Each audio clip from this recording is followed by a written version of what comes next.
शान्ताकारं भुजगशयनं पद्मनाभं सुरेशं विश्वाधारं गगनसदृशं मेघवर्णं शुभाङ्गं लक्ष्मीकान्तं कमलनयनं योगिभिर्ध्यानगम्यं वन्दे विष्णुं भवभयहरं सर्वलोकैकनाथम्।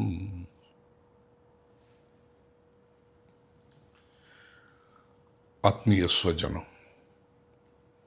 21 અને 22 બે બહુ જ મહત્વના અધ્યાયનું આપણે દર્શન કર્યું કે પુરુષોત્તમ માસનું વ્રત જો કરવું હોય તો ભગવાનનું પૂજન કઈ રીતે કરવું, અને 22મા અધ્યાયમાં આપણે જોયું કે કયા નિયમોનું પાલન કરવાનું છે, વિશેષ કરીને ભોજન વિશે અને અન્ય જે નિયમો છે તે. આજે 23મા અધ્યાયથી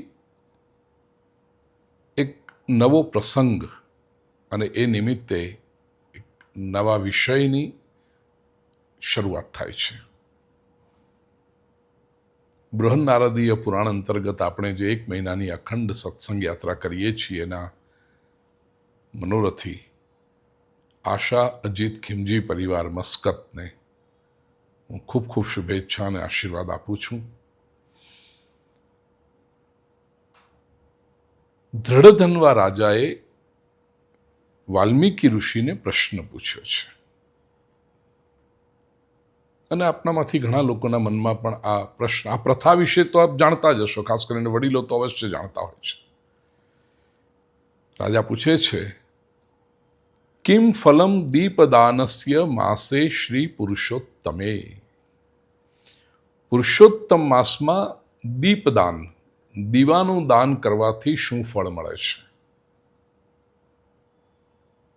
વાલ્મીકી ઋષિ ઉત્તર આપતા કહ્યું કે પાપ પ્રણાશિની, પાપનો નાશ કરનારી એવી આ કથા હું તમને કહું છું, જે સાંભળવાથી પંચવિધ પાપ, 5 પ્રકારના પાપ, 5 પ્રકારના કયા એટલે 5 ઇન્દ્રિયોથી જે પ્રકારના શબ્દ, સ્પર્શ, રૂપ, રસ, ગંધ એ વિષયોના ભોગ માટે જે માણસ પાપ કરે છે એ પાપ, મહાપાપ પણ નાશ પામે છે.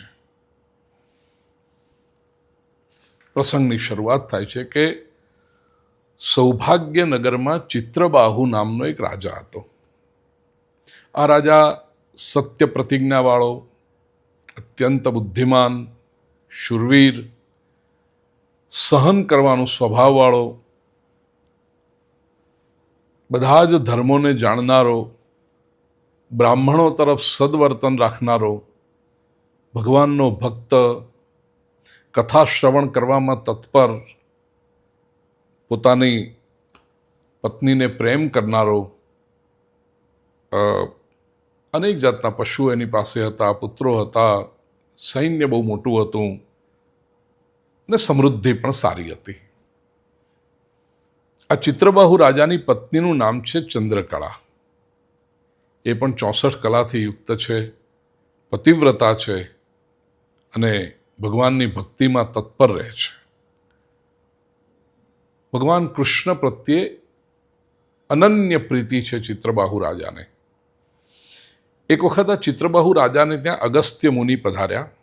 રાજાએ દંડવત પ્રણામ કરી એમનું સ્વાગત કર્યું, પૂજન કર્યું, ભક્તિપૂર્વક આસન અર્પણ કર્યું, અને ચિત્રબાહુ રાજા અગસ્ત્ય મુનિને કહે છે, અદ્ય મે સફલં જન્મ યદ્ય મે સફલમ દિનમ અદ્ય મે સફલમ રાજ્યમ અદ્ય મે સફલમ ગૃહમ યસ્ત્વમ સમાગતો મેદ્ય ગૃહે શ્રી કૃષ્ણ સેવક.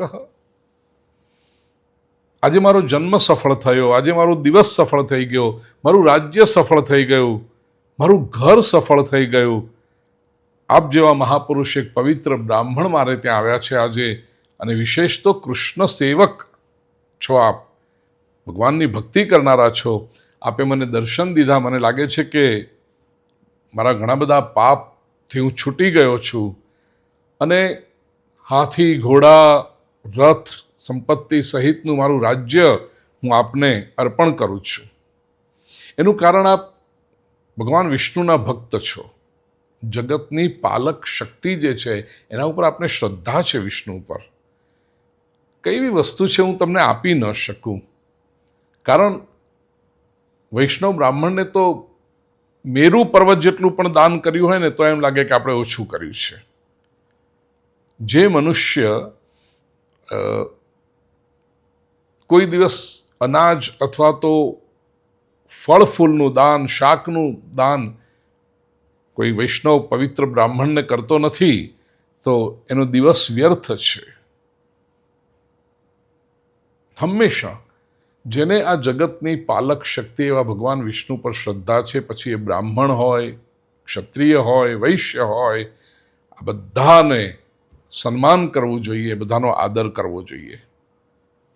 રાજાએ આવું ચિત્રબાહુએ કહ્યું ત્યારે અગસ્ત્ય મુનિ પણ ઉત્તરમાં કહે છે કે ચિત્રબાહુ, તું પણ બહુ ભાગ્યશાળી છે. એનું કારણ તને પણ ભગવાન કૃષ્ણ પ્રત્યે એટલે વિષ્ણુના અવતાર પ્રત્યે તને શ્રદ્ધા છે. શાસ્ત્રો તો એવું કહે છે કે તસ્મિન રાષ્ટ્રે ન વસ્તવ્યમ યસ્ય રાજા ન વૈષ્ણવ વરો વાસો વને શૂન્યે ન રાષ્ટ્રેય વૈષ્ણવે. જે દેશનો રાજા વૈષ્ણવ ન હોય, અહીંયા સમજી જજો, વૈષ્ણવ એટલે કોઈ એક સંપ્રદાયની વાત નથી. અહીંયા આગળ હંમેશા સનાતન ધર્મની વાત કરીએ ને ત્યારે આપણે બહુ વિશાળ દ્રષ્ટિકોણ રાખવાનો છે. સંપ્રદાય, મેં કથાઓમાં અનેક વખત કહ્યું છે કે સનાતન વૈદિક સંસ્કૃતિમાં 5 જ સંપ્રદાય છે, કારણ કે 5 દેવતાઓની પૂજા કરવાની કહી છે. ગણપતિ, શિવ, હરિ એટલે વિષ્ણુ, ભાસ્કર સૂર્ય અને અંબા મા જગદંબા શક્તિ. એ પ્રમાણે 5 જ સંપ્રદાય છે. ગણપતિની ઉપાસના કરે તે ગાણપત્ય સંપ્રદાય, શિવની ઉપાસના કરે તે શૈવ સંપ્રદાય, વિષ્ણુની ઉપાસના કરે તે વૈષ્ણવ સંપ્રદાય, સૂર્યનારાયણની ઉપાસના કરે તે સૌર સંપ્રદાય અને શક્તિની ઉપાસના કરે તે શાક્ત સંપ્રદાય. હવે એવું નથી કે એકની ઉપાસના કરે બીજા 4ને છોડી દેવાના, નહીં. કેન્દ્રમાં ઇષ્ટભાવથી એકની ઉપાસના હોય, પણ બાકીના 4 દેવોને પણ આજુબાજુ પધરાવી એની પૂજા, એનું સન્માન, એનો આદર કરવાનો જ છે. એટલે વૈષ્ણવ કોણ? જેને આ જગતની પાલક શક્તિ પ્રત્યે આદર છે. આ જગતમાં જે કંઈ થાય છે એ મારા ઈષ્ટદેવ, મારા પ્રભુ, મારા વિષ્ણુ કરી રહ્યા છે, અને એ જે કરે છે તે યોગ્ય જ કરે છે. એટલે જગત પ્રત્યે જેને ક્યારેય ફરિયાદ નથી, દ્વેષ નથી, તિરસ્કાર નથી, એ સાચો વૈષ્ણવ છે. સમયની મર્યાદામાં આપણે વાત કરીએ છીએ, બાકી મેં પ્રવચનોમાં ઘણી વખત, મને મારો બહુ પ્રિય શ્લોકોમાંનો એક, યે પાપમ શમયંતિ સંગતિ ભૃતામ યે દાન શૃંગારિણો યેષામ ચિત્તમતીવ નિર્મલતરમ યેષામ ન ભગ્નાવ્રતઃ યે સર્વાન સુખયંતિ પ્રતિદિનમ તૈ વૈષ્ણવા દુર્લભા ગંગાવત ગજદંડવત ગગનવત ગાંગેયવત ગેયવત. વૈષ્ણવના લક્ષણો કયા છે કે આવા વૈષ્ણવ તો તૈ વૈષ્ણવા દુર્લભા, આવા વૈષ્ણવ દુર્લભ છે. કેવા? 5 લક્ષણો કયા? સૌથી પહેલું, યે પાપમ શમયંતિ સંગતિ ભૃતામ, જેના સંગમાં રહી અને પાપ આપોઆપ ધોવાવા માંડે આપણા. કેવી રીતે? ગંગાવત, જેમ ગંગામાં સ્નાન કરો ને પાપ ધોવાઈ જાય, એવી રીતે જે વ્યક્તિના સંપર્કમાં રહીને આપણા પાપ ઓછા થઈ જાય, આપણને દુષ્ટ ખરાબ માર્ગેથી રોકીને સન્માર્ગે લઈ આવે, એ વૈષ્ણવનું પહેલું લક્ષણ છે. યે પાપમ શમયંતિ સંગતિ ભૃતામ. બીજું, યે દાન શૃંગારિણો ગજદંડવત. હાથી પોતે ભોજન કરે ને એ પહેલાં આજુબાજુ ઘણું ઘાસ, લાડવા ઉડાડે. એનું કારણ, હાથીને એમ લાગે છે કે હું તો ભોજન કરું છું, મારામાં તો સામર્થ્ય છે, પણ હું મારું પેટ ભરું એ પહેલાં મારી આજુબાજુ રહેતા અનેક નાના મોટા જીવજંતુ છે, બધાના પેટ ભરાઈ જવા જોઈએ. એટલે જે હાથી ઘાસ ઉડાડતો હોય કે એને લાડવા મહાવત આપીને પહેલાં 2-4 લાડવા આમ સૂંઢથી ઉડાડી દે, એ હાથીનું સૌંદર્ય જ અલગ હોય છે. એવી રીતે એ દાન શૃંગારીનો, દાન એ જેના જીવનનો શૃંગાર છે, પોતે જીવનમાં કંઈ પણ સુખ ભોગવે પહેલાં બીજાને આપવાની જેને અભિલાષા હોય, એ વૈષ્ણવનું બીજું લક્ષણ છે. યેષામ ચિત્તમતીવ નિર્મલતરમ ગગનવત. આકાશમાં વાદળા ઘણીક વખત આવે પણ વરસી જાય, કાં તો પવનથી આગળ જતા રહે, આકાશ તો સ્વચ્છનું સ્વચ્છ રહે છે. એવી રીતે જેનું ચિત્ત પણ હંમેશા સ્વચ્છ છે, નિર્મલ છે, એ વૈષ્ણવનું ત્રીજું લક્ષણ છે. યેષામ ન ભગ્નાવ્રત, જેનું અભગ્ન વ્રત છે, જેનું સ્થિર વ્રત છે, વ્રત કદી તૂટતું નથી, ગાંગેય વ્રત, ભીષ્મની જેમ. સત્ય પ્રતિજ્ઞા જેની છે એ વૈષ્ણવનું ચોથું લક્ષણ છે. અને યે સર્વાન સુખયંતિ પ્રતિદિનમ તૈ વૈષ્ણવા દુર્લભા ગેયવત, જે બધાને સુખ આપે છે, જે બધાને પ્રસન્નતા આપે છે, બધાને ધમકાવી નથી નાખતું, એ છેટા રહો, એ દૂર જતા રહો, તમારા કરતાં હું સારો છું, તમે બધા કંઈ ગણતરીમાં નથી, આવું કરે વૈષ્ણવ નહીં. હોલિયર ધેન થાવ એટીટ્યુડ હોય તો વૈષ્ણવ નહીં. જેના સાનિધ્યમાં બધાને પ્રસન્નતાનો અનુભવ થાય તે વૈષ્ણવનું પાંચમું. કેવી રીતે? ગેયવત, ગીતની જેમ. તૈ વૈષ્ણવા દુર્લભા, એટલે આવો વૈષ્ણવ. જે દેશનો રાજા, અહીં આગળ અગસ્ત્ય મુનિ ચિત્રબાહુને કહે છે કે જે દેશમાં વૈષ્ણવ રાજા ન હોય ત્યાં વસવું યોગ્ય નથી. નિર્જન જંગલમાં જઈને રહેવું સારું, પણ જે રાજા વિષ્ણુ ભક્ત ન હોય એના દેશમાં ન રહેવાય. પછી કેટલાક દ્રષ્ટાંતો આપીને સમજાવ્યું છે. સંસ્કૃત ભાષાનું આ સૌંદર્ય છે કે જેમ આંખ વિનાનું શરીર, ઉપમા અલંકાર છે આ, જેમ આંખ વિનાનું શરીર શોભતું નથી. શરીર આખું બહુ સરસ હોય, ગોરા હોય, શણગારેલું હોય, બધું હોય, પણ આંખો જ ન હોય તો એ શરીરની શોભા નથી. પતિ વિનાની પ્રિયા પત્ની, એની શોભા નથી. અને નિરક્ષર બ્રાહ્મણ હોય, વિદ્વાન જ હોવો જોઈએ બ્રાહ્મણ. જે બ્રાહ્મણ વિદ્વાન ન હોય, બ્રાહ્મણની શોભા નથી. એવી રીતે જે દેશનો રાજા વૈષ્ણવ ન હોય તે દેશ શોભતો નથી. જેમ દાંત વિનાનો હાથી નકામો છે, પાંખો વિનાનું પક્ષી નકામું છે, એવી રીતે વૈષ્ણવ રાજા વિનાનો દેશ નકામો છે. જેમ દર્ભ વિનાની સંધ્યા વ્યર્થ છે, અથવા તો પિતૃઓનું તર્પણ કરો પણ તલ જ ન લીધા હોય, આ કર્મકાંડનો એક નિયમ છે એટલા માટે કે તલ વિનાનું તર્પણ નકામું છે. માત્ર પેટ ભરવા માટે દેશ સેવા કરવામાં આવે એ પણ વ્યર્થ છે. રાષ્ટ્રની સેવા કોઈ કરે પણ એ તો પગાર લેવા માટે કરે છે, તો એનો કોઈ બહુ અર્થ રહેતો નથી. એવી રીતે વૈષ્ણવ વગરનો દેશ પણ વ્યર્થ છે. આવું બધું કહી અને અગસ્ત્ય મુનિએ ચિત્રબાહુને કહ્યું કે રાજા, તારું કલ્યાણ થાય, હું તને આશીર્વાદ આપું છું. અગસ્ત્ય મુનિ જ્યારે નીકળવા ગયા, ચિત્રબાહુ રાજાની રાણી ચંદ્રકળાએ પ્રણામ કર્યા છે. અગસ્ત્ય ઋષિએ રાણી ચંદ્રકળાને પણ સૌભાગ્ય, અખંડ સૌભાગ્યવતી ભવ એવા આશીર્વાદ આપ્યા કે તું હંમેશા ભક્તિપૂર્વક તારા પતિની સેવા કર અને સાથે ગોપીજન વલ્લભ ભગવાન શ્રી કૃષ્ણમાં પણ તારી ભક્તિ દ્રઢ થાય. રાણી ચંદ્રકળાને જ્યારે અગસ્ત્ય મુનિ આશીર્વાદ આપી રહ્યા હતા અને નીકળવાની તૈયારી કરતા હતા, એ વખતે બે હાથ જોડી નમ્રતાપૂર્વક ચિત્રબાહુ રાજાએ અગસ્ત્ય ઋષિને પૂછ્યું છે કે ભૂદેવ, આટલી બધી વિશાળ લક્ષ્મી મને કેવી રીતે પ્રાપ્ત થઈ? આટલું વિશાળ નિષ્કંટક રાજ્ય મને કેવી રીતે પ્રાપ્ત થયું? આવી પત્ની, સંસારના મોટાભાગના લોકો માત્ર અભિલાષા રાખતા હોય કે આવી સંસ્કારી અને પતિવ્રતા પત્ની મળે, આવી ચંદ્રકળા જેવી પત્ની મને કઈ રીતે પ્રાપ્ત થઈ? એવું મેં કયું પુણ્ય કર્યું છે? રાજા ચિત્રબાહુએ આ પ્રશ્ન પૂછ્યો ત્યારે અગસ્ત્ય મુનિ ચિત્રબાહુના પૂર્વજન્મનો વૃત્તાંત સંભળાવે છે કે રાજા, તો ચમત્કાર નામના નગરમાં મણિગ્રીવ નામે વ્યક્તિ હતો. શૂદ્ર જાતિમાં તારો જન્મ થયો હતો.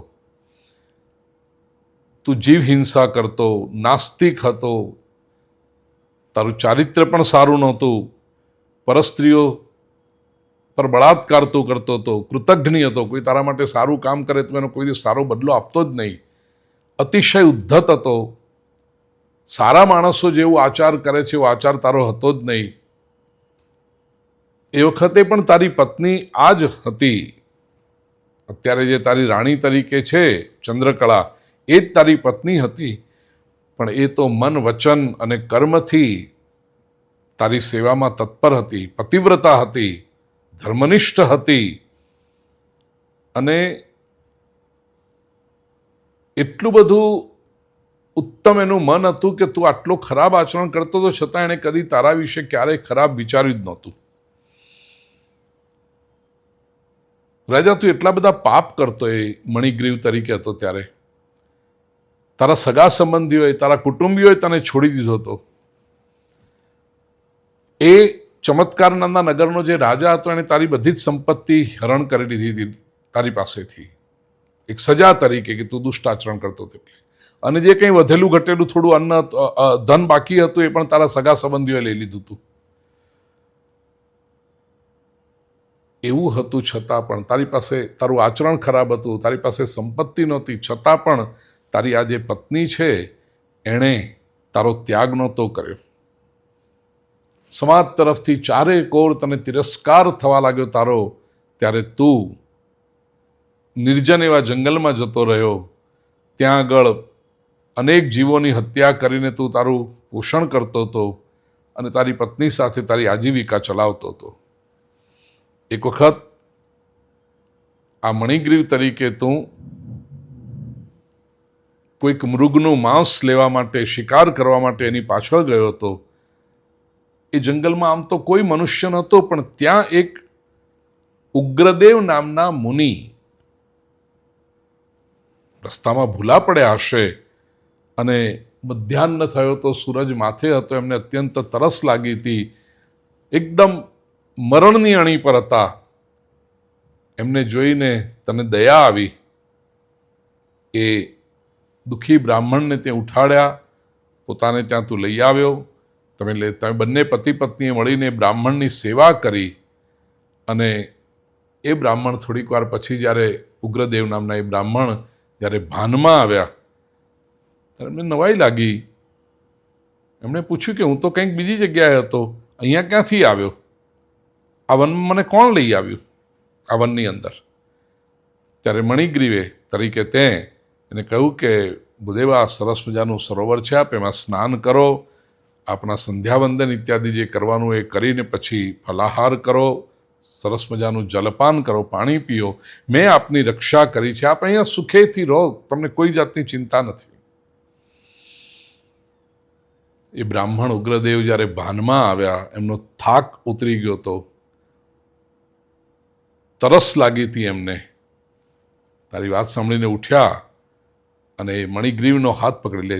જે રાજા હતો એ પહેલા જન્મમાં, એ ચિત્રબાહુ રાજા તે તારો હાથ પકડીને ગયા સરોવરના કિનારે. બેઠા, વડનું ઝાડ હતું. થોડીક વાર એમણે વિસામો લીધો, સ્નાન કર્યું, નિત્યક્રિયાથી પરવાર્યા, ભગવાન વાસુદેવની પૂજા કરી, એમનો જે નિત્ય કર્મ હતો દેવોનું પિતૃઓનું તર્પણ કર્યું અને પછી એ શીતળ પાણી પીધું. પાછા એ વડના ઝાડ નીચે બેઠા છે. પેલો વૈશ્ય મણિગ્રીવ અને એની પત્નીએ એમને પ્રણામ કર્યા અને બહુ નમ્રતાથી અતિથિ સત્કાર કરતા કહ્યું કે મને તો એમ લાગે છે કે મને તારવાને માટે આપ મારા આશ્રમમાં, મારા ઘરે પધાર્યા છો. આપના દર્શનથી જ મારા પાપ નાશ પામે છે.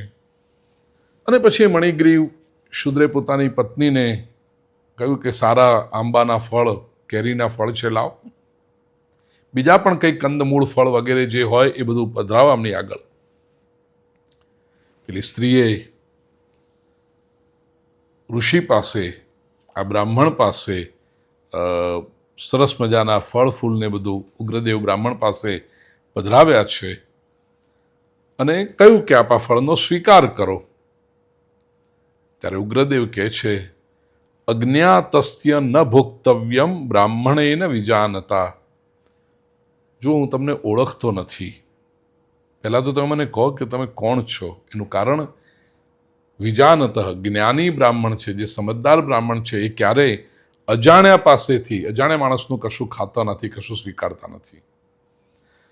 ત્યારે મણિગ્રીવે પોતાનો પરિચય આપતા કહ્યું કે હું મણિગ્રીવ નામનો શૂદ્ર છું. મારા સગા સંબંધી, કુટુંબીઓ બધાએ, મારા એવા જ્ઞાતિજનોએ મારો ત્યાગ કર્યો છે.